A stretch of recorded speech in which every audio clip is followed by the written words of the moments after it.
বাংলাদেশ জাতীয়তাবাদী Dal BNP, Jatiya party Kazi Zafar, Bangladesh LDP, Bangladesh Jatiya Dal, Jamiate Ulamaye Islam Bangladesh, national labour party, Bangladesh Kalyan party, Islami Oikyajote Bangladesh, Islamic party, united liberal party এবং বাংলাদেশ এলডিপিকে নিয়ে ভোটের মাঠে প্রতিদ্বন্দ্বিতা করছে বিএনপি জোট।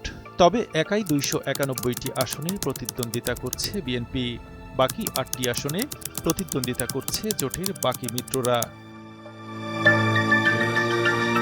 এছাড়াও এ জোটের প্রধান শরিক দল বিএনপির বিদ্রোহী হিসেবে মাঠে লড়ছেন প্রায় ৯০ জন প্রার্থী। তবে দলের সিদ্ধান্তের বাইরে গিয়ে নির্বাচন থেকে সরে না যাওয়ায় দল থেকে বহিষ্কার হয়েছেন এসব প্রার্থী।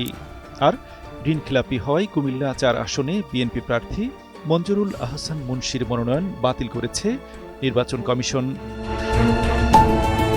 বৈষম্যহীন আর্থ-সামাজিক উন্নয়ন ও টেকসই রাষ্ট্রীয় সক্ষমতা অর্জনের পরিকল্পনা, ভঙ্গুর অর্থনীতিকে পুনরুত্থান, অর্থনৈতিক সংস্কার ও পুনর্গঠনের রূপরেখা দিয়ে আগামীর বাংলাদেশ গড়তে ইশতেহার ঘোষণা করেছে বিএনপি।